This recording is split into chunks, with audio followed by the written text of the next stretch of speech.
Hello friends, welcome to Swift Study. So friends, आज हम CTET की फर्स्ट क्लास करेंगे, जिसमें कि हमारा आज का टॉपिक होगा विकास की अवधारणा एवं इसका अधिगम से संबंध, concept of development and it's relationship with learning. Friends, CTET के सिलेबस में सीडीपी में ये फर्स्ट टॉपिक है, तो आइए शुरू करते हैं। विकास की अवधारणा, कॉन्सेप्ट ऑफ डेवलपमेंट। विकास क्या है? विकास का मतलब है हमारा डेवलपमेंट, यानी कि यूनिवर्सल डेवलपमेंट। जब एक बच्चा जन्म लेता है तो वो एक कोरे कागज़ के समान होता है। उसके बाद वो इस दुनिया में आकर के सारी चीज़ें सीखता है, तो उसका विकास होता है। देखिए, विकास क्या है? विकास एक जीवन पर्यंत चलने वाली निरंतर प्रक्रिया है, यानी कि विकास जीवन पर्यंत चलता है। यानी कि किसी भी व्यक्ति के जन्म से लेकर के उसकी मृत्यु होने तक चलने वाली क्रियाएं विकास के अंतर्गत ही आती हैं। विकास की प्रक्रिया में बालक का शारीरिक यानी कि फिजिकल, क्रियात्मक यानी कि मोटर, संज्ञानात्मक यानी कि कॉग्निटिव, भाषागत यानी कि लैंग्वेज, संवेगात्मक यानी कि इमोशनल एवं सामाजिक यानी कि सोशल डेवलपमेंट होता है। देखिए, ये सारी चीज़ें किसी भी व्यक्ति को अपना जीवन यापन करने के लिए बहुत ज़रूरी होती हैं। किसी भी व्यक्ति को शारीरिक रूप से भी अच्छा होना चाहिए, क्रियात्मक रूप से भी अच्छा होना चाहिए, संज्ञानात्मक रूप से भी अच्छा होना चाहिए, उसकी भाषा भी अच्छी होनी चाहिए, उसके इमोशंस पर भी उसका कंट्रोल होना चाहिए, और वो एक सामाजिक प्राणी भी होना चाहिए। तभी वो अपना इस पृथ्वी पर अच्छी तरीके से जीवन यापन कर सकता है। अगर ये सारी चीज़ों में उसका विकास अच्छी तरीके से नहीं होता है तो उसको जीवन यापन करने में काफ़ी कठिनाइयों का सामना करना पड़ता है। इसलिए हमारी सबसे उच्च प्राथमिकता यही होती है कि जब भी कोई बच्चा जन्म लेता है तो उसका सार्वभौमिक विकास हो। सार्वभौमिक से अर्थात मतलब आप समझ सकते हैं कि इन सारी चीज़ों का विकास उसका एक साथ होना चाहिए। शारीरिक विकास भी हो, क्रियात्मक हो, संज्ञानात्मक हो, भाषागत हो, संवेगात्मक हो, सामाजिक हो। ये सारे विकास एक साथ हो पाएंगे तभी एक बच्चा अपना जीवन अच्छी तरीके से यापन कर सकता है, अन्यथा उसे काफ़ी सारी कठिन परिस्थितियों से गुजरना पड़ सकता है। तो आइए इसको आगे डिटेल में जानते हैं। देखिए, एक बहुत ही बड़े विद्वान अरस्तु ने क्या कहा है विकास के बारे में, आइए जानते हैं। अरस्तु जी ने कहा है कि विकास आंतरिक एवं बाह्य कारणों से व्यक्ति में परिवर्तन है। अर्थात एक व्यक्ति में होने वाले परिवर्तन जो कि बाहरी कारणों एवं आंतरिक कारणों से आते हैं, वही उस व्यक्ति का विकास कहलाता है। जैसा कि मैंने अभी आपको पहले भी बताया कि विकास एक सार्वभौमिक प्रक्रिया है। ये सबसे इम्पोर्टेंट चीज़ है विकास की का development is a universal process. विकास एक सार्वभौमिक प्रक्रिया है। सार्वभौमिक से संबंध आइए हम समझते हैं। देखिए, विकास जो है वो जन्म से लेकर जीवन पर्यंत तक अविराम होता रहता है, रुकता नहीं है विकास। विकास जैसे ही एक बच्चे ने जन्म लिया और जब तक वो अपना इस दुनिया से विदा नहीं हो जाता है, विकास उसका चलता रहेगा। विकास से अर्थात आप यह नहीं कह सकते कि ये केवल एक शारीरिक वृद्धि की ओर संकेत करता है। विकास केवल शारीरिक वृद्धि की ओर ही संकेत नहीं करता, बल्कि इसके अंतर्गत वे सभी शारीरिक, मानसिक, सामाजिक और संवेगात्मक परिवर्तन सम्मिलित होते हैं, जो कि गर्भाकाल से लेकर के मृत्यु पर्यंत तक निरंतर प्राणी में प्रकट होते रहते हैं। जैसे ही कोई भी प्राणी गर्भ में आता है, उसके बाद वो जन्म लेता है, शैशवावस्था में आता है, बाल्यावस्था में आता है, किशोरावस्था में आता है, प्रौढ़ावस्था में आता है, वृद्धावस्था में आता है, उसके बाद उसकी मृत्यु हो जाती है। तो इस सारे के सारे प्रोसेस के बीच में जो भी उसमें परिवर्तन आए, चाहे वो बाह्य कारणों की वजह से आए हों, चाहे वो आंतरिक कारणों की वजह से आए हों, इसके बारे में हम आगे चर्चा करेंगे कि वो कारण क्या क्या होते हैं। फिलहाल आप ये समझिए कि जितने भी कारण होते हैं, इन कारणों की वजह से उसके पूरे जीवन काल में जो जो भी परिवर्तन उसमें आते हैं वो सभी विकास के अंतर्गत आते हैं, और विकास एक सार्वभौमिक प्रक्रिया है। देखिए, विकास को क्रमिक परिवर्तनों की श्रृंखला भी कहा जाता है। इसके परिणाम स्वरूप व्यक्ति में नवीन विशेषताओं का उदय होता है तथा पुरानी विशेषताओं की समाप्ति हो जाती है। अब आप देखिए, आप खुद का उदाहरण लीजिए। जब आप जन्म लिया होगा आपने, उसके बाद आपको कहीं जाना है तो आपको पहले खिसक के वहाँ तक पहुँचते होंगे, लेकिन कुछ समय बाद आपने देखा कि आप घुटनों पर चलने लगे, घुटनों पे चल के आप इधर उधर जाने लगे। लेकिन उसके भी कुछ दिनों बाद आप किसी चीज़ का सहारा लेकर के, दीवारों का सहारा लेकर के, अपने किसी घर के सदस्यों का सहारा लेकर के आपने चलना सीखा, आप अपने दोनों पैरों पर खड़े हो गए। उसके बाद आप बिना किसी सहारे के दोनों पैरों पर अच्छी तरह चलने लगे। लेकिन क्या आज आप घुटनों पर चलते हैं? नहीं ना। तो यही एक परिवर्तन है कि आप पुरानी विशेषताओं को भूल जाते हैं और नई विशेषताओं को ग्रहण कर लेते हैं। तो यही क्रमिक परिवर्तनों की श्रृंखला भी कहा जाता है विकास को। और यही प्रौढ़ावस्था में पहुंचकर मनुष्य स्वयं को जिन गुणों में संपन्न पाता है वे विकास की प्रक्रिया के परिणाम ही होते हैं। अभी मैंने जैसा आपको बताया कि आप आज अपने दोनों पैरों पर चलकर इधर उधर जा सकते हैं, लेकिन आपका जब जन्म हुआ था तो तब आप ऐसा करने में समर्थ नहीं थे। तो आपने यहाँ क्या देखा? यही देखा कि आप में एक परिवर्तन हुआ, लेकिन वो परिवर्तन एक क्रमिक रूप से हुआ। पहले आपने खिसकना सीखा, फिर अपने घुटनों पर चलना सीखा, उसके बाद आप अपने दोनों पैरों पर खड़े हुए। तो ये एक क्रमिक परिवर्तन होता है। ऐसा तो नहीं हुआ कि आपने जन्म लिया और आप सीधे चलना सीख गए, तो ऐसा तो नहीं हुआ ना। आपने चलना सीखा एक क्रमिक रूप में। तो यही क्रमिक परिवर्तनों की श्रृंखला है जिसको विकास कहा जाता है। देखिए, यहाँ सबसे ज़्यादा ध्यान रखने वाली बात यही है कि जो विकास होता है वो व्यवस्थित रूप से होता है। यहाँ व्यवस्थित शब्द से अगर मैं आपको डिटेल करूँ तो यह है कि विकास की प्रक्रिया में होने वाले जितने भी परिवर्तन हैं उनमें कोई ना कोई क्रम अवश्य होता है। अब आप देखिए, आगे आने वाले परिवर्तन पूर्व परिवर्तन पर आधारित होते हैं। आप समझ गए ना कि पहले जो भी आप जिस हिसाब से परिवर्तन हो रहा था वही परिवर्तन आपको आगे आने वाले समय में देखने को मिलेगा। इसमें कोई ना कोई संबंध, कोई ना कोई क्रम अवश्य होता है। तो आइए हम आज विकास के अभिलक्षणों के बारे में बात करते हैं, यानी कि कैरेक्टरिस्टिक्स ऑफ डेवलपमेंट। देखिए, विकास जो है वो एक परिवर्तन होता है। विकासात्मक परिवर्तन प्राय व्यवस्थित, प्रगतिशील और नियमित होते हैं। जैसा कि मैंने अभी आपको बताया कि ये एक प्रगति के रूप में होता है, एक व्यवस्थित होता है और नियमित होता रहता है। इसके अलावा ये अविराम होता रहता है, सामान्य से विशिष्ट की ओर होता है, सरल से जटिल की ओर होता है और एकीकृत से क्रियात्मक स्तरों की ओर अग्रसर होने के दौरान यह प्राय एक क्रम का अनुसरण करते हैं। जैसा कि मैंने आपको अभी बताया कि विकास क्रमिक परिवर्तनों की श्रृंखला है। देखिए, विकास की सबसे अच्छी कैरेक्टरिस्टिक क्या होती है कि विकास एक बहुआयामी प्रक्रिया होती है, यानी कि development is a multi dimensional process. अब ये होता क्या है? बहुआयामी का मतलब होता है कि विकास कुछ क्षेत्रों में तो ये बहुत अधिक तीव्र वृद्धि को दर्शाता है, जबकि कुछ अन्य क्षेत्रों में धीमी गति से होता है। अब आप देख लीजिए कि किसी बच्चे की शारीरिक वृद्धि काफ़ी तेज़ गति से हो रही है, जबकि उसी बच्चे की मानसिक वृद्धि उसके अनुरूप नहीं हो पा रही है ना। किसी की सामाजिकरण ज़्यादा अच्छी तरह से हो रहा है, किसी का भाषा विकास बहुत अच्छी तरीके से हो रहा है। एक ही एज ग्रुप के दो बच्चों में आप यह अंतर देख सकते हैं कि एक बच्चा तो काफ़ी अच्छा बोल लेता है, काफ़ी शब्द बोल लेता है, लेकिन दूसरा बच्चा नहीं बोल पाता है।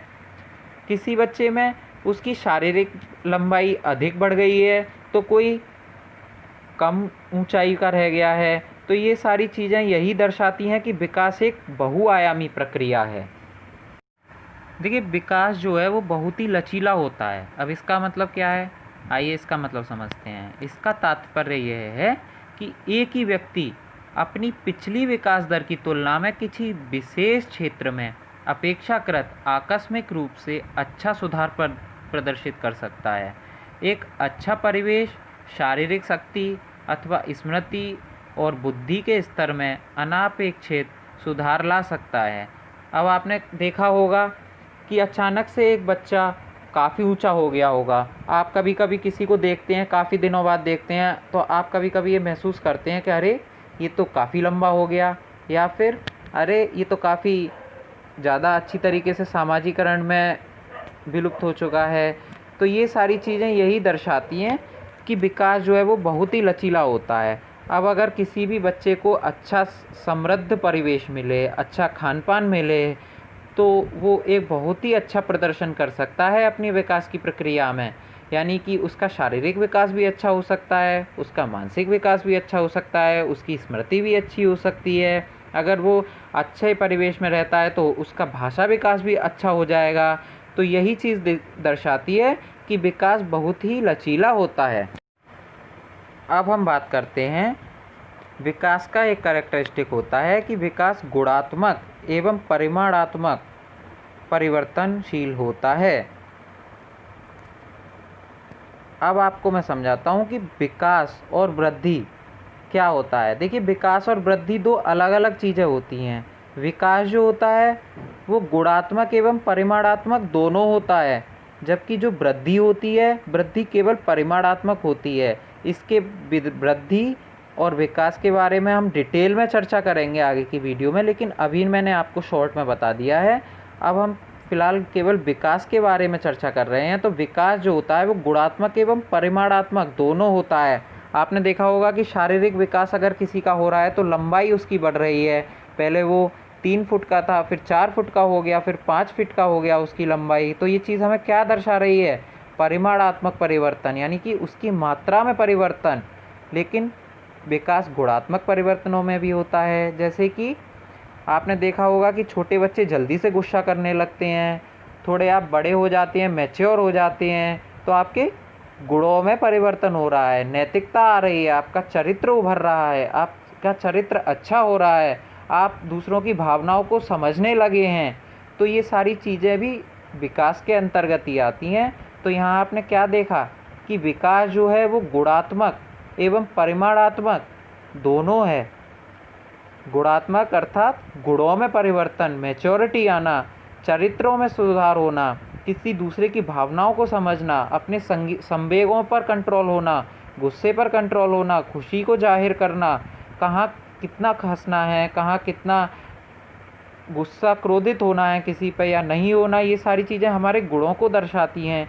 जबकि परिमाणात्मक में क्या आता है? हमारी शारीरिक वृद्धि या अन्य प्रकार की वृद्धि, हमारा IQ लेवल, ये सारी चीज़ें मात्रा को दर्शाता है। तो विकास यूनिवर्सल यानी कि सार्वभौमिक होता है, जैसा कि मैंने आपको बताया। और सार्वभौमिक होने की वजह से ही सबसे बड़ी बात यहाँ इम्पोर्टेंट है कि विकास का सार्वभौमिक होना, विकास का सार्वभौमिक होने की वजह से ही इसमें गुणात्मक एवं परिमाणात्मक दोनों ही परिवर्तन देखने में मिलते हैं। ये चीज़ आपको ध्यान रखनी है, ये बहुत इम्पोर्टेंट है कि विकास गुणात्मक एवं परिमाणात्मक दोनों ही परिवर्तनों का रूप है। फ्रेंड्स, विकासात्मक परिवर्तनों में प्राय परिपक्वता में क्रियात्मकता यानी कि फंक्शनल के स्तर पर उच्च स्तरीय वृद्धि देखने को मिलती है। अर्थात जैसे कि हमने देखा होगा कि शब्दावली और आकार और जटिलता में वृद्धि। आपने देखा है कि कभी कोई बच्चा शुरुआत में, कभी जब हम उसे पढ़ना सिखाते हैं तो सबसे पहले उसे सरल शब्द सिखाते हैं, उसके बाद उसकी जटिलता की ओर बढ़ते हैं। वो धीरे धीरे जैसे जैसे उसका विकास होता है वो धीरे धीरे जटिल शब्दों को बोलना सीख जाता है। लेकिन इसमें एक चीज़ का भी ध्यान रखना होगा कि इस प्रक्रिया में कोई कमी अथवा क्षति भी आ सकती है। अब आपने देखा होगा कि जब कोई भी व्यक्ति बूढ़ा हो जाता है, वृद्धावस्था में होता है, तो उसकी याददाश्त में कमी आने लगती है, यानी स्मृति कमज़ोर होने लगती है, उसकी हड्डियों में घनत्व की कमी हो जाती है, हड्डियां पतली हो जाती हैं, उसकी याददाश्त में कमी आने लगती है। तो ये चीज़ें भी होती हैं। देखिए, विकास जो है वो प्रासंगिक भी हो सकता है। अब प्रासंगिक से क्या मतलब है? प्रासंगिक से मतलब ये है कि विकास जो है ऐतिहासिक या फिर परिवेशीय या फिर सामाजिक सांस्कृतिक घटकों से प्रभावित हो सकता है। यानी कि अगर जिस बच्चे का परिवेश जिस हिसाब से होगा, उसका विकास भी उसी हिसाब से होता है। हम देखते हैं कि जहाँ पे अधिक समृद्ध परिवेश होता है, वहाँ पर अधिक समृद्ध विकास होता है। जहाँ पर उसको बच्चे को बोलने के लिए अधिक बोलने के अवसर प्रदान किए जाते हैं, तो आपने देखा होगा वहाँ का भाषाई विकास बहुत अच्छा होता है। तो विकास जो है वो प्रासंगिक हो सकता है, अर्थात वो विशेष परिस्थितियों पर, परिवेश पर, वहाँ की सामाजिक सांस्कृतिक घटकों से प्रभावित होता है। देखिए, विकासात्मक परिवर्तन जो होते हैं उनकी दर अथवा गति में व्यक्तिगत अंतर हो सकता है। ये जो अंतर होता है ये किससे होता है? ये जो अंतर होता है ये आनुवंशिक घटकों से या फिर परिवेशीय प्रभावों के कारण हो सकता है। कुछ बच्चे, जैसे आपने देखा होगा, उदाहरण के तौर पे मैं आपको बता देता हूँ कि कुछ बच्चे जो होते हैं वो अपनी आयु की तुलना में अधिक पूर्व चेतन हो सकते हैं, जागरूक हो जाते हैं, मैच्योर जल्दी हो जाते हैं। जबकि कुछ बच्चों को आपने देखा होगा कि उनकी विकास की गति बहुत धीमी होती है। अब एक उदाहरण मैं आपको यहाँ देता हूँ कि एक जो औसत बच्चा होता है, यानी कि एवरेज बच्चा, वो 3 शब्दों के वाक्य केवल 3 वर्ष की आयु में बोलना शुरू कर देता है। यानी कि कोई भी एक न्यू बॉर्न चाइल्ड, नया जन्म हुआ बच्चा 3 वर्ष का जैसे ही हो जाता है तो वो 3 शब्दों के वाक्य बोलने शुरू कर देता है। परंतु कुछ ऐसे बच्चे भी हो सकते हैं जो 2 वर्ष से पूर्व ही या फिर 2 वर्ष के होने पर ही 3 शब्द के वाक्य बोलने लगते हैं। तो ये अंतर क्या है? ये अंतर उसके आनुवंशिक कारणों के कारण भी हो सकता है या फिर उसके परिवेशीय कारणों के कारण भी हो सकता है या फिर दोनों के मिले जुले कारणों के कारण भी हो सकता है। अब आप यहाँ पर ये चीज़ देखिए कि अगर एक बच्चा है, हम उसको ज़्यादा बोलने का मौका देंगे, उसका भाषाई परिवेश जो है वो अधिक समृद्ध होगा, तो वो बच्चा जल्दी बोलना सीख जाता है। जबकि हम एक बच्चे को ज़्यादा बोलने का मौका, अवसर प्रदान ही ना करें तो वो बोलना कहाँ से सीखेगा? और जब वो बोलना नहीं सीखेगा तो उसका विकास नहीं हो सकता, भाषाई विकास जिसे बोलते हैं। और जब भाषाई विकास नहीं होगा तो एक विकास रुकने से ही उसका सार्वभौमिक विकास भी रुक गया। उसके अंदर कॉन्फिडेंस की कमी आ जाएगी। कॉन्फिडेंस की कमी रहने के कारण वो अवसादग्रस्त होने लगेगा, मानसिक विकास नहीं हो पाएगा। मानसिक विकास ना होने की वजह से उसके अंदर अन्य क्रियाएं होने लगेंगी, जिससे उसका शारीरिक विकास भी रुक जाएगा। और इस प्रकार से ये एक दूसरे से संबंधित होने वाले सारे विकास रुक जाएंगे और विकास सार्वभौमिक ना रह करके पूरी तरीके से किसी एक जगह निर्धारित हो जाएगा, जिस वजह से वो बच्चा उचित प्रकार से विकास नहीं कर पाएगा। तो यह हमें देखना बहुत आवश्यक है कि किसी भी बच्चे का जो विकास हो रहा है वह सार्वभौमिक रूप से हो रहा है या नहीं हो रहा है। और नहीं हो रहा है तो हमें उस बच्चे के विकास में अवरुद्ध होने वाले कारणों का पता लगाना होता है। उन कारणों का पता लगाने के बाद हम उन कारणों का उपचार करते हैं। पहले उन कारणों का पता लगाने के लिए निदान किया जाता है, फिर उसके बाद उसका उपचार किया जाता है। यानी कि पहले डायग्नोस और उसके बाद उपचार। तो जो विकास है, विकास की जो प्रक्रिया है, उसमें होने वाले जो परिवर्तन हैं वो वंशानुक्रम से भी प्राप्त हो सकते हैं या फिर वातावरण से भी। ये दोनों का ही परिणाम होता है। विकास की जो प्रक्रिया है उसमें होने वाले शारीरिक परिवर्तनों को आसानी से देखा जा सकता है, किंतु अन्य दिशाओं में होने वाले परिवर्तनों को समझने में समय लगता है। जैसा कि मैंने आपको बताया कि शारीरिक विकास तो हमें दिखता है कि किसी भी बच्चे की लंबाई कितनी जा रही है, तो ये सारी चीज़ें तो हमें दिखती हैं शारीरिक विकास में। लेकिन वो बोल कितना पा रहा है, उसके लिए हमें उसके साथ बोलचाल करनी होगी, उसको बोलने के अवसर प्रदान करने होंगे, जिससे कि हम ये पता लगा सकें कि वो कितना बोल सकता है या फिर उसका मानसिक विकास कितना हुआ है, उसका भाषाई विकास कितना हुआ है, उसका क्रियात्मक विकास कितना हुआ है। तो ये चीज़ें समझने में हमें काफ़ी टाइम लगता है। देखिए, विकास की गति सबसे अधिक कब होती है? विकास की गति सबसे अधिक होती है गर्भावस्था में। आपने देखा होगा कि जब एक बच्चा गर्भ में आता है तो उसकी विकास बहुत तेज़ गति से होती है। तो सबसे तीव्र गति से होने वाला विकास जो होता है वो गर्भावस्था में होता है। उसके बाद शैशवावस्था आती है, फिर बाल्यावस्था आती है, किशोरावस्था आती है, प्रौढ़ावस्था आती है। तो इन सारी अवस्थाओं के बारे में हम विस्तृत चर्चा आगे आने वाली वीडियो में करेंगे, लेकिन फ़िलहाल मैंने आपको इन सब से परिचय करवाया है कि विकास की कौन कौन सी अवस्थाएं होती हैं। किशोरावस्था के दौरान शरीर के साथ साथ संवेगात्मक, सामाजिक और संज्ञानात्मक क्रियात्मकता में भी तेज़ी से परिवर्तन दिखाई देने लगते हैं। तो इन सारी अवस्थाओं के बारे में विस्तृत चर्चा हम आगे आने वाली वीडियोज़ में करेंगे। तो आइए अब हम बात करते हैं विकास के आयामों के बारे में। तो विकास के कौन कौन से आयाम होते हैं इस बारे में अब हम चर्चा करते हैं।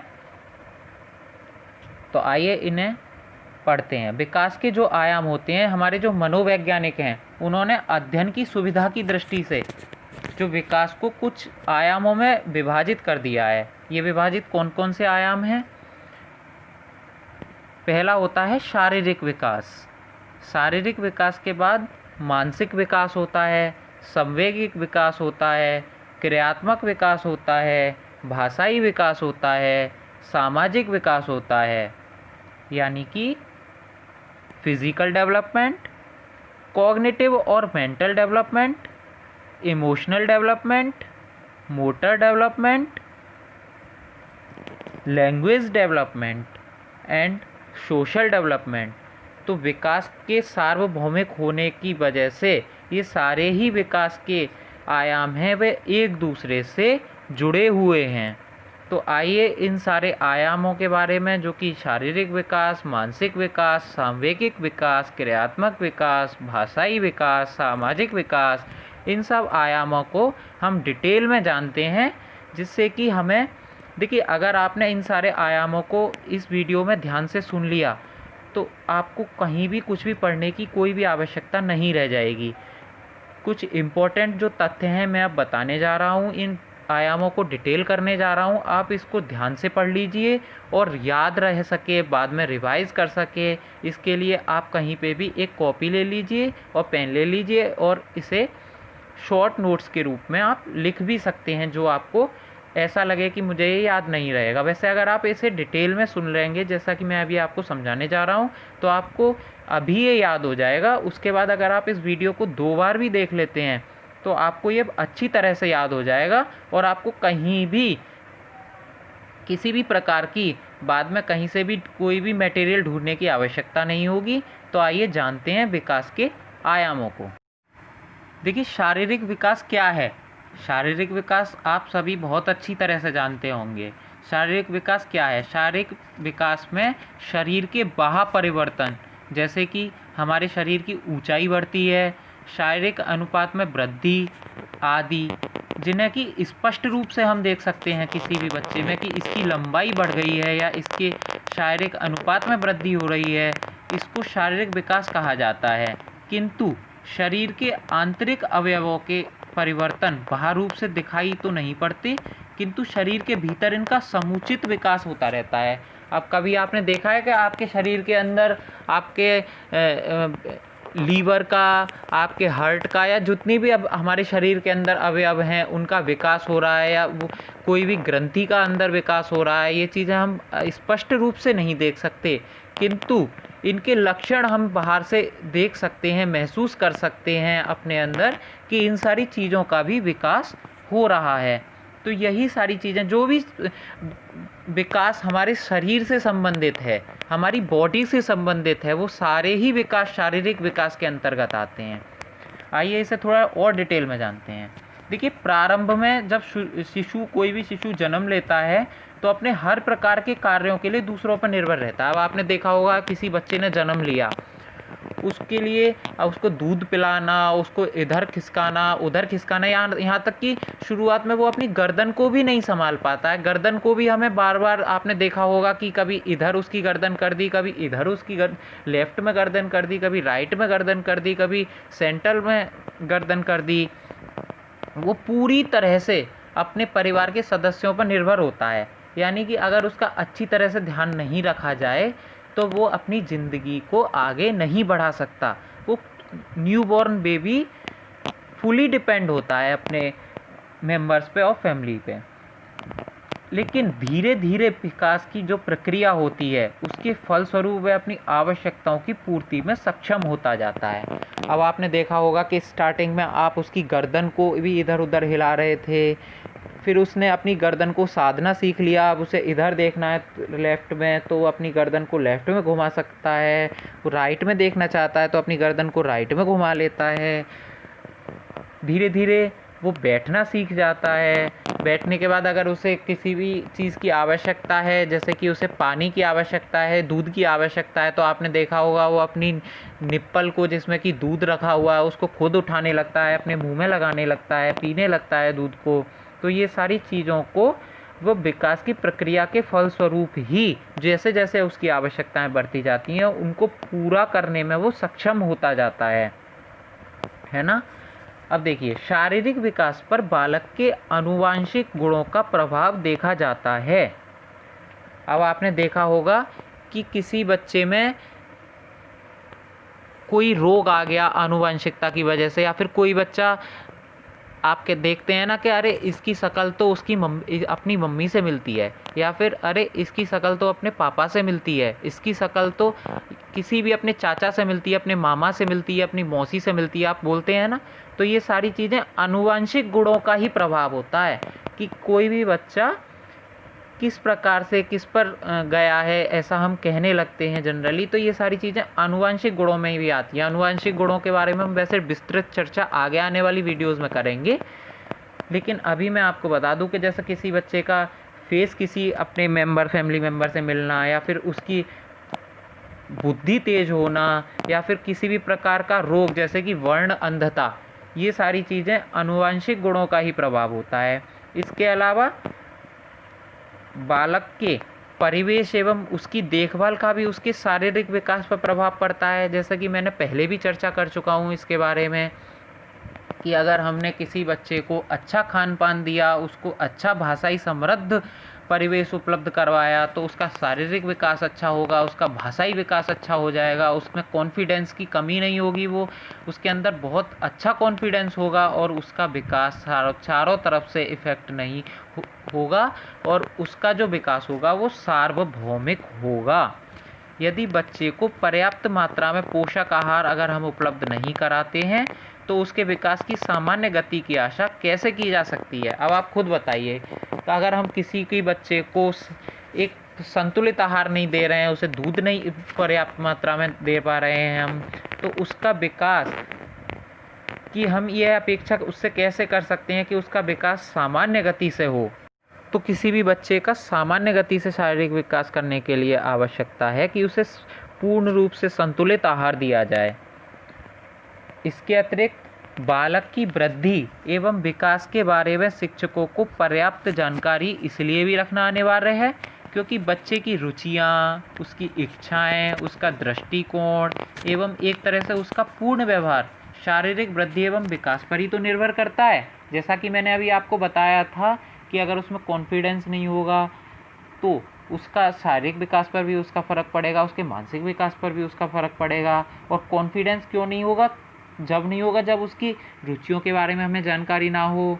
वो चाहता तो आर्ट साइड में जाना है लेकिन हम उससे ज़बरदस्ती साइंस साइड का कार्य करा रहे हैं, उसकी इच्छाओं की पूर्ति नहीं कर रहे हैं, उसकी दृष्टिकोण को हम सम्मानजनक रूप से नहीं देख रहे हैं, तो वो कॉन्फिडेंस की कमी हो जाती है, उसमें लैक ऑफ कॉन्फिडेंस आ जाता है और उसके विकास पर चारों तरफ से इफ़ेक्ट होने लगता है और फिर उसका विकास पूर्ण रूप से संतुलित नहीं हो पाता है।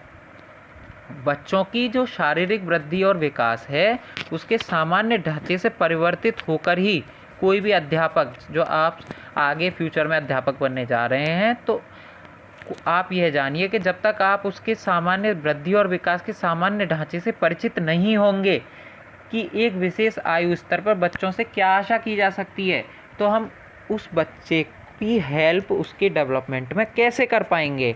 तो यह एक बहुत ज़रूरी फैक्टर है। तो यही शारीरिक विकास के अंतर्गत आता है।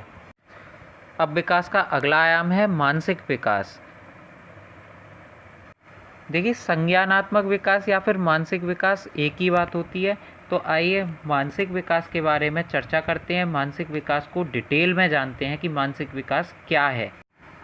देखिए, मानसिक या संज्ञानात्मक विकास से तात्पर्य है कि बालक की उन सभी मानसिक योग्यताओं एवं क्षमताओं में वृद्धि और विकास से है जिनके परिणाम स्वरूप विभिन्न प्रकार की समस्याओं को सुलझाने में अपनी मानसिक शक्तियों का पर्याप्त उपयोग कर पाता है। अगर किसी बच्चे के सामने किसी भी प्रकार की समस्या आ जाती है और उस समस्या को सुलझाने के लिए वह किस प्रकार से युक्तियों का प्रयोग कर पा रहा है, ये सभी चीज़ें मानसिक विकास के अंतर्गत आती हैं। इसके अलावा कोई भी कल्पना करना या फिर स्मरण करना, कुछ विचार करना, निरीक्षण करना, किसी समस्या का समाधान करना या फिर किसी भी चीज़ को लेकर के निर्णय ले लेना इत्यादि की योग्यता भी संज्ञानात्मक या फिर मानसिक विकास के अंतर्गत ही आती है। देखिए, जन्म के समय बालक में इस प्रकार की योग्यता का अभाव होता है ना। जब कोई भी बच्चा जन्म लेता है तो वो कल्पना कर सकता है, स्मरण कर सकता है, विचार कर सकता है, निरीक्षण कर सकता है, नहीं कर सकता। लेकिन धीरे धीरे जैसे भी उसकी आयु बढ़ने लगती है, उसके साथ साथ ही उसका मानसिक विकास में भी गति बढ़ती रहती है। वो विचार करना सीखता है, किसी समस्या का समाधान करना सीखता है, कल्पनाएं करना सीखता है और वो धीरे धीरे जैसे जैसे उसकी आयु बढ़ती रहती है उसका मानसिक विकास भी वैसे वैसे होता रहता है। अब क्योंकि हम शिक्षक बनने वाले हैं आगे फ्यूचर में, तो आपको ये चीज़ें भी ध्यान रखनी होगी कि संज्ञानात्मक विकास यानी कि मानसिक विकास के बारे में शिक्षकों को पर्याप्त जानकारी क्यों होनी चाहिए। तो इसलिए होनी चाहिए क्योंकि इसके अभाव में वह बालकों की इससे संबंधित समस्याओं का समाधान नहीं कर पाएगा। अब अगर हम किसी भी बच्चे के मानसिक विकास के बारे में जानकारी नहीं रखेंगे तो आप किसी भी बच्चे का विकास कैसे कर पाएंगे कि उसे क्या पढ़ाना है और कितना पढ़ाना है, किस तरीके से पढ़ाना है, कौन सी युक्ति उसे यूज़ करनी है हमें बच्चे को पढ़ाने के लिए, कौन सा सूत्र हमें यूज़ करना है जिससे कि वो इजीली तरीके से पढ़ सके। तो ये सारी चीज़ें भी हमें देखनी होती हैं। यदि कोई भी बालक मानसिक रूप से कमज़ोर है तो वो क्यों कमज़ोर है, इसका कारण हमें पता करना, उसके बाद उसके उपचार के लिए क्या हम प्रभावी कदम उठा सकते हैं, इस ओर ध्यान देना, ये सारी चीज़ें भी एक शिक्षक को पता होनी चाहिए। अब आगे बात करते हैं कि विभिन्न अवस्थाओं और आयु स्तर पर बच्चों की मानसिक वृद्धि और विकास को ध्यान में रखने हेतु उपयुक्त पाठ्य पुस्तक तैयार करने में भी इससे सहायता मिल सकती है। अगर हम देखिए लेसन प्लान बना रहे हैं पढ़ाने के लिए, कोई पाठ्य पुस्तक तैयार कर रहे हैं तो हमें वो किस प्रकार से तैयार करनी चाहिए, क्या क्या उदाहरण उसमें डालने चाहिए, क्या फॉर्मूले उसमें डालने चाहिए, ये सारी चीज़ें हम इसी हिसाब से तो तैयार करते हैं कोई भी पाठ्य पुस्तक की बच्चे इजीली इसे समझ सके कि इसमें क्या निहितार्थ है। तो इन सारी चीज़ों को तैयार करने के लिए हमें किसी भी बच्चे के मानसिक विकास को ध्यान में रखना अति आवश्यक होता है। तो यही सारी चीज़ें मानसिक विकास के अंतर्गत आती हैं।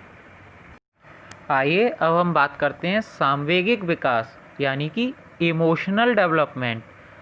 तो संवेग, जिसे हम भाव भी कहते हैं, इसका अर्थ होता है एक ऐसी अवस्था जो व्यक्ति के व्यवहार को प्रभावित करती है, जैसे कि भय, क्रोध, घृणा, आश्चर्य, स्नेह, खुशी आदि। ये सारे संवेग के ही तो उदाहरण है।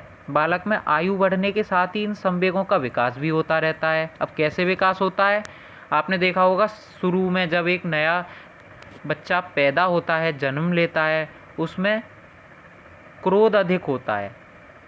जब एक परिपक्व हो जाता है कोई इंसान तो उसमें ये सारी चीज़ें भय, क्रोध, घृणा, आश्चर्य, स्नेह, खुशी इत्यादि ये सारी चीज़ें कंट्रोल में आ जाती हैं उसके में। छोटा बच्चा बहुत अधिक खुशी जाहिर करता है, बहुत अधिक आश्चर्य करता है, क्रोध भी उसे अधिक आता है।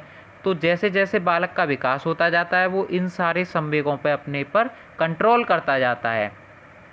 देखिए, जो संवेगात्मक विकास है यानी इमोशनल डेवलपमेंट है, ये मानव वृद्धि एवं विकास का एक बहुत महत्वपूर्ण पहलू होता है। बालक का जो संवेगात्मक व्यवहार है उसकी शारीरिक वृद्धि एवं विकास को ही नहीं बल्कि बौद्धिक, सामाजिक एवं नैतिक विकास को भी प्रभावित करता है। अब आपने देखा होगा कि किसी बच्चे को बहुत अधिक क्रोध आता है, वो या फिर डरा हुआ और सहमा हुआ रहता है, तो उसकी शारीरिक वृद्धि पर भी इसका प्रभाव पड़ता है। वो कुंठा से ग्रस्त रहता है, वो कम विकसित हो पाता है, या फिर उसका सामाजिक विकास अच्छी तरह से नहीं हो पाता। अगर वो डरा हुआ रहता है तो वो व्यक्तियों के बीच में नहीं जा पाता, उसका नैतिक विकास अच्छी तरह से नहीं हो पाता। तो जैसा कि मैंने अभी आपको पहले भी बताया था और मैं फिर से बता रहा हूँ, और ये बहुत इंपॉर्टेंट चीज़ है कि ये सारे विकास एक दूसरे से संबंधित होते हैं, चाहे वो शारीरिक विकास हो, मानसिक हो, सांवेगिक हो, क्रियात्मक हो, भाषाई हो, या फिर सामाजिक विकास हो, कोई भी विकास हो, ये सारे विकास एक दूसरे से पूरी तरीके से अंतः संबंधित हैं। मैं एक बार फिर से अपनी राइट लाइन को रिपीट कर रहा हूँ, बहुत इंपॉर्टेंट लाइन है, सारे विकास एक दूसरे से अंतः संबंधित हैं, इसको कहीं भी नोट कर लीजिए। इसके अलावा बालक के संतुलित विकास में उसके संवेगात्मक विकास की अहम भूमिका होती है। वही चीज़ मैं फिर से दूसरी तरह से दोहराई, बालक के संवेगात्मक विकास पर पारिवारिक वातावरण भी बहुत प्रभाव डालता है। जैसा कि मैंने आपको बताया था कि वातावरण एक बहुत महत्वपूर्ण फैक्टर होता है किसी भी बच्चे के विकास में। अगर उसका वातावरण समृद्ध नहीं होगा, परिवेश समृद्ध नहीं होगा, तो उसका विकास भी पूर्ण तरह से सार्वभौमिक नहीं हो पाएगा, अच्छा विकास नहीं हो पाएगा। बालक के संवेगात्मक विकास पर पारिवारिक वातावरण बहुत अधिक प्रभाव डालता है। विद्यालय के परिवेश और क्रियाकलापों को उचित प्रकार से संगठित कर अध्यापक बच्चों के संवेगात्मक विकास में भरपूर योगदान दे सकते हैं। अब आप आगे अध्यापक बनने जा रहे हैं तो आपको इस चीज़ का अपनी कक्षा में ध्यान देना होगा कि एक ऐसा परिवेश गठित किया जाए जिससे कि बालक का संवेगात्मक विकास बहुत अच्छी गति से अच्छा हो सके। बच्चों के अंदर मित्रता की भावना को बढ़ाना होगा, उसके भय को ख़त्म करना होगा, उसके क्रोध पर हमें कंट्रोल करना होगा। ये सारी चीज़ें, उसको खुशी का एहसास दिलाना, ये सारी चीज़ें संवेगिक विकास के अंतर्गत आती हैं। तो यही सारी चीज़ें संवेगात्मक विकास कहलाता है। देखिए, अब हम बात करते हैं क्रियात्मक विकास की, अर्थात मोटर डेवलपमेंट की। इसका अर्थ होता है व्यक्ति की कार्य करने की शक्तियों, क्षमताओं या योग्यता का विकास। क्रियात्मक शक्तियों, क्षमताओं या योग्यताओं का अर्थ है कि ऐसी शारीरिक गतिविधियां या क्रियाएं जिसको संपन्न करने के लिए हमारे शरीर की मांसपेशियों एवं तंत्रिकाओं की गतिविधियों के संयोजन की आवश्यकता होती है, जैसे कि चलना, बैठना इत्यादि। अब देखिए, एक जो नवजात शिशु है ऐसे कार्य करने में अक्षम होता है। क्या वो चल पाता है? क्या वो बैठ पाता है? नहीं बैठ पाता। शारीरिक वृद्धि एवं विकास के साथ ही उम्र बढ़ने के साथ उसमें इस तरह की योग्यताओं का भी विकास होने लगता है। मैंने वीडियो की शुरुआत में ये बात कही थी कि कोई भी बच्चा पहले अपने घुटनों पर चलना सीखता है, फिर उसके बाद वो अपने पैरों पर चलना सीखता है, या फिर बैठना सीखता है। तो यही सारी चीज़ें क्रियात्मक विकास के अंतर्गत आती हैं, जिसके लिए किसी भी व्यक्ति को, बच्चे को, उसकी शरीर की मांसपेशियों से कार्य लेना पड़ता है। इसके कारण बालक को आत्मविश्वास अर्जित करने में भी सहायता मिलती है कि वो एक अच्छी तरह, आपने देखा होगा कि कोई भी दिव्यांग व्यक्ति में आत्मविश्वास की कमी आ जाती है। इसका सबसे महत्वपूर्ण कारण यही होता है कि उसका क्रियात्मक विकास अच्छी तरह से नहीं होता, चाहे उसके कारण कोई भी रहे हों, असंतुलित आहार रहा हो, कुपोषण रहा हो, या फिर कुछ भी रहा हो, उस बारे में हम चर्चा बाद में करेंगे। लेकिन उस चीज़ का कारण क्रियात्मक विकास ही होता है। क्रियात्मक विकास के स्वरूप एवं उसकी प्रक्रिया का ज्ञान होना शिक्षकों के लिए अति आवश्यक होता है।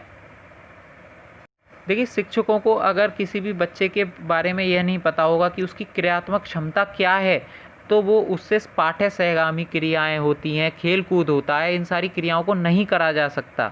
तो इसलिए क्रियात्मक विकास की जानकारी शिक्षक के लिए बहुत ही महत्वपूर्ण होती है। आइए अब हम बात करते हैं विकास के नए आयाम भाषाई विकास की। देखिए, भाषाई विकास आप भी जानते होंगे कि भाषाई विकास बहुत ही अधिक महत्वपूर्ण होता है। अगर भाषा ही नहीं होगी इस दुनिया में तो हम अपने विचारों का आदान प्रदान कैसे कर पाएंगे? हम अपनी परेशानी, अपनी खुशी दूसरे के साथ शेयर नहीं कर पाएंगे। भाषा एक बहुत ही महत्वपूर्ण अंग होता है अपने आदान प्रदान करने के लिए अपने विचारों का। देखिए, भाषा का जो विकास है वो एक प्रकार से संज्ञानात्मक विकास माना जाता है। भाषा के माध्यम से बालक अपने मन के भावों को, अपने विचारों को एक दूसरे के सामने रखता है और दूसरे के भावों और विचारों को समझने में समर्थता प्रकट करता है। देखिए, भाषाई ज्ञान के अंतर्गत बोलकर विचारों को प्रकट करना, संकेत के माध्यम से अपनी बात रखना या फिर लिखकर अपनी बातों को रखना इत्यादि को सम्मिलित किया जाता है। भाषा के कितने फैक्टर होते हैं? 3। लिखित भाषा, मौखिक भाषा और सांकेतिक भाषा। हम किसी को संकेत से बुलाते हैं ना, अपने हाथ को, उंगलियों को आगे पीछे करके कि इधर आओ, या फिर हम लिखकर किसी को संदेश भेजते हैं कि मुझे आपसे मिलना है, कृपया आप यहाँ पर आके मिल लीजिए, या फिर हम किसी को बोलकर या आवाज़ देकर बुलाते हैं या फ़ोन से कह देते हैं कि आपसे मुझे मिलना है, आप यहाँ आइए। तो 3 प्रकार से हम भाषा का इस्तेमाल करते हैं, चाहे वो लिखित रूप से हो, मौखिक रूप से हो या फिर सांकेतिक रूप से हो। ठीक है, अब हम आगे बात करते हैं भाषाई विकास के बारे में। तो जो बालक है, एक नवजात शिशु है, वो 6 माह से 1 वर्ष के बीच कुछ शब्दों को समझने एवं बोलने लगता है।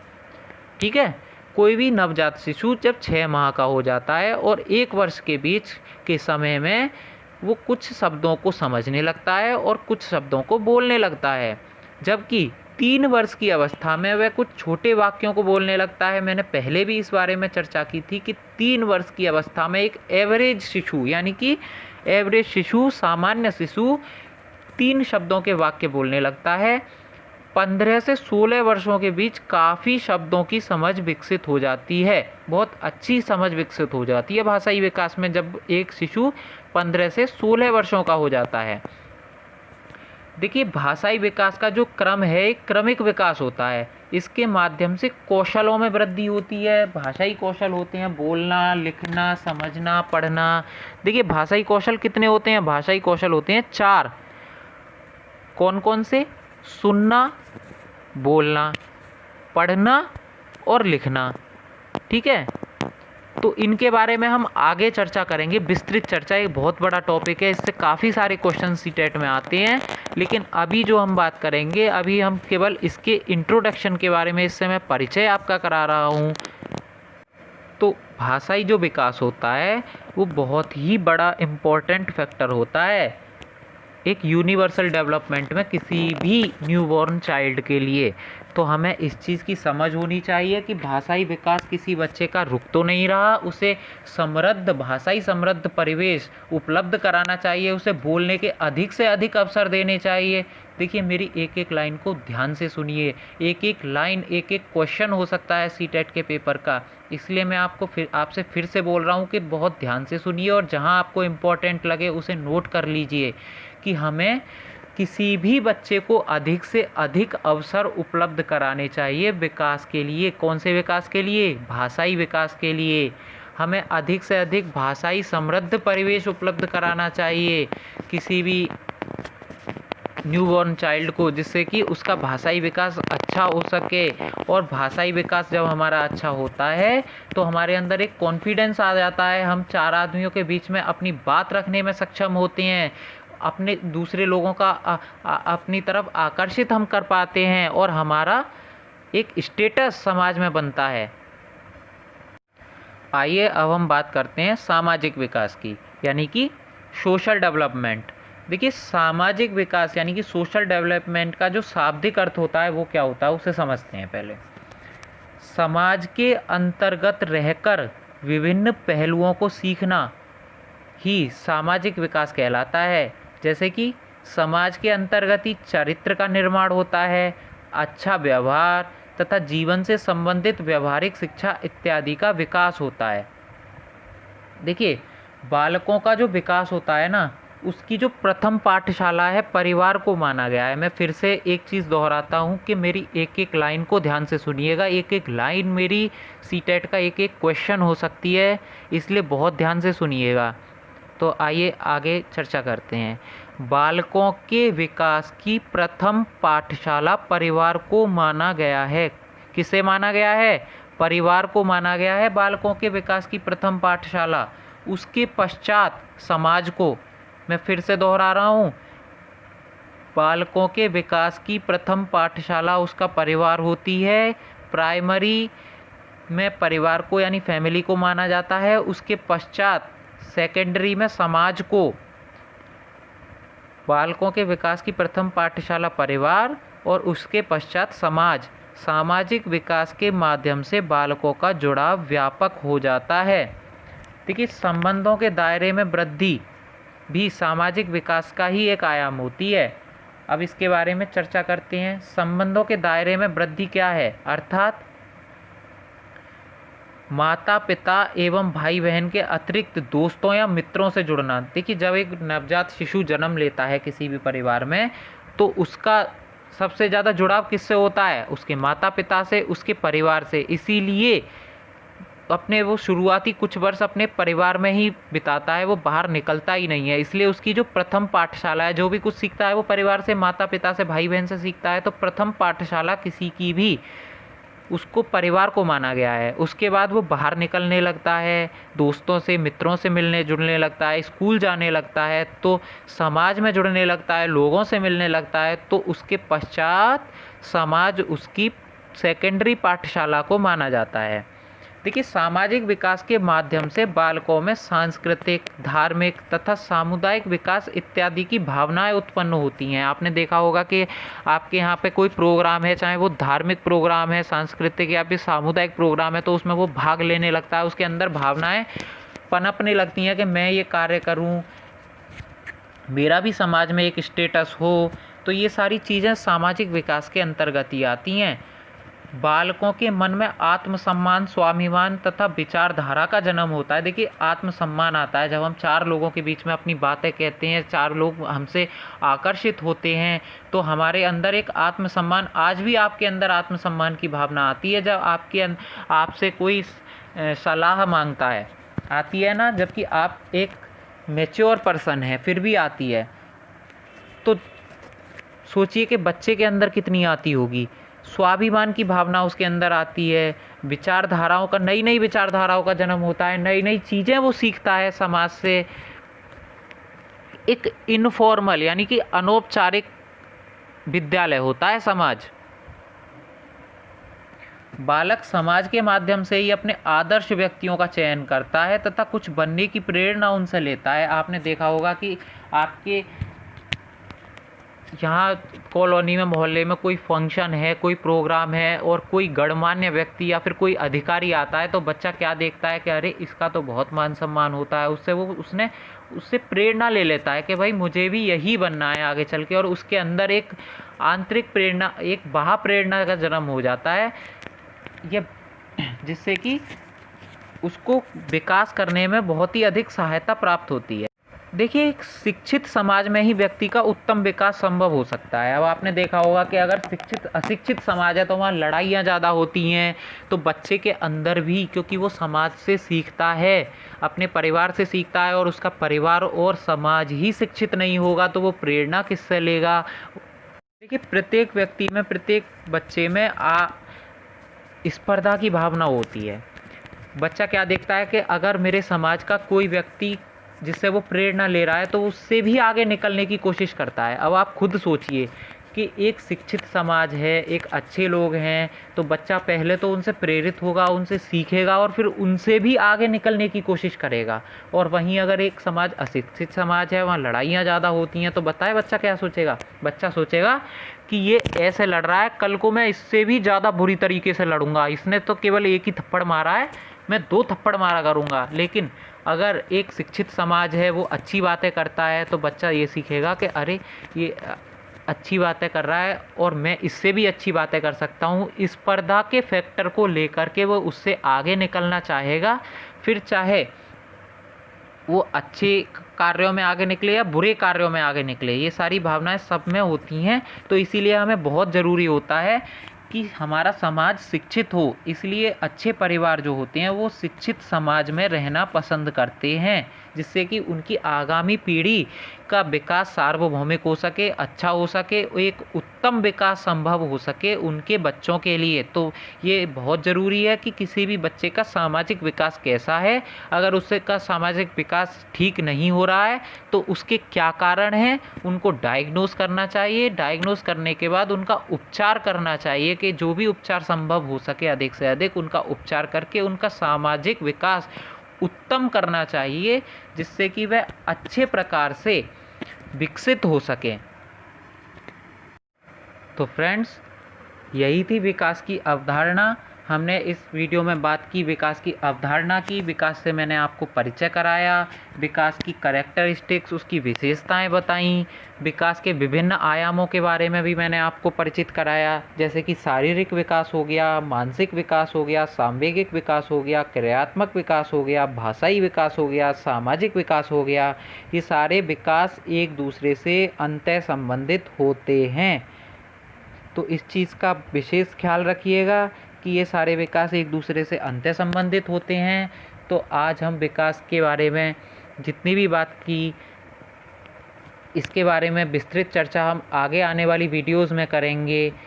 इसके अलावा हम वृद्धि की भी चर्चा करेंगे। मैं आपको वृद्धि और विकास में भी एक विस्तृत अंतर बताऊंगा। अभी तक लोग क्या समझते हैं कि वृद्धि या विकास एक ही बात है, लेकिन इसमें बहुत बड़ा अंतर होता है। या फिर मैं कहूँ, एक स्थानीय भाषा में कहूँ तो ज़मीन और आसमान का अंतर होता है वृद्धि और विकास में। तो फ्रेंड्स, आज की वीडियो में सिर्फ इतना ही। आशा करता हूँ वीडियो अच्छी लगी होगी। तो कृपया वीडियो को लाइक और शेयर कर दें और चैनल को सब्सक्राइब कर दें। इसके अलावा बेल आइकन भी दबा दें, जिससे कि आगे आने वाली वीडियो का आपको नोटिफिकेशन मिल सके। Thank you friends, have a good day.